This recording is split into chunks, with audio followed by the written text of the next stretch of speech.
নমস্কার বন্ধুরা, আজকে আবার একটি জায়গায় চলে এলাম খবর পেয়ে। শুনেছি এখানে রাত্রেবেলা জেগে জেগে পাখি ধরা হয় এবং তারা পাখি ধরে বিক্রিও করে এবং বন্য প্রাণী এরা মারে।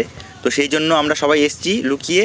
তো দেখবো এখানে কিছু পাওয়া যায় নাকি, কোনো জাল টাল পাওয়া যায় নাকি, এবং পেলে সেগুলোকে সিজ করবো এবং আগের দিনের মতন সেগুলো পোড়াবো। এবং আজকে যদি কোনো লোকদের দেখি, আজকে কিন্তু এদেরকে আমরা প্রশাসনের হাতেই তুলে দেবো। তো ভিডিও দেখতে থাকুন।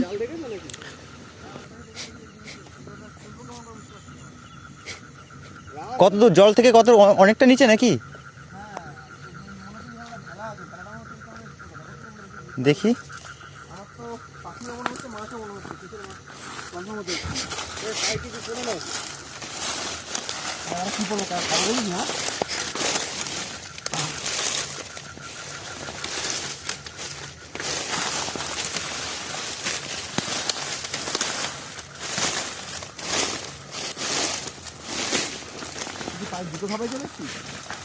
হ্যাঁ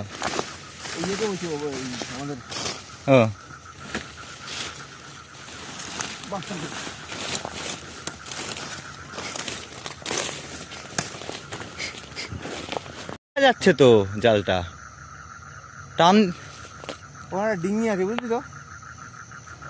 তো আমরা কিন্তু একটা জাল দেখতে পেলাম সবে। তো এই জালটাকে এবার ওখান থেকে ছিঁড়ে আনার চেষ্টা করব।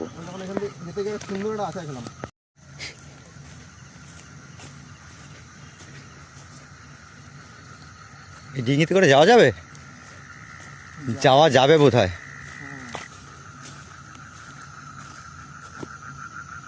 কিন্তু তো আমারও ওয়েট নিতে পারবে না গো। এই জালটা কার কথা বলতে পারেন? ভাসানো বসছি। হ্যাঁ ভাসানো বসছি। এখানে পাখি ধরার জন্য জাল আর কোথায় কোথায় পাবেন? একটা তো ধরে তুলে নিয়ে আসলাম আমরা। এখানে তো নাই মাঠে। আর কোন মাঠে আছে? না এখানে ওইদিকে যাই না। ওই একটা লোক দেখলাম ওই সাত দেয় না। এখানে কোথাও নেই। ঠিক আছে। আর ওর কাছে বসি আছে, কটা বসি বান্ধা আছে। বসি কথা বলছে ডাক পাখির জাল, এই তো। হ্যাঁ ওইটা মাছ ধরার জাল বলছে, ওটা দেখা যাচ্ছে না। এইটা হ্যাঁ হ্যাঁ বড়শি বলছে, শোল মাছ ধরা বড়শি নাকি। তো আমরা দুটো টিমে ভাগ হয়ে গেছিলাম বিলের। তো দুই টিম দুটো জাল পেয়েছি, একটা একটা করে জালগুলোকে সিজ করেছি। আর আমার এই ভিডিওগুলো যদি আপনাদের ভালো লেগে থাকে তো অবশ্যই চ্যানেলটিকে সাবস্ক্রাইব করুন এবং বন্যপ্রাণী ধরা থেকে বিরত থাকুন।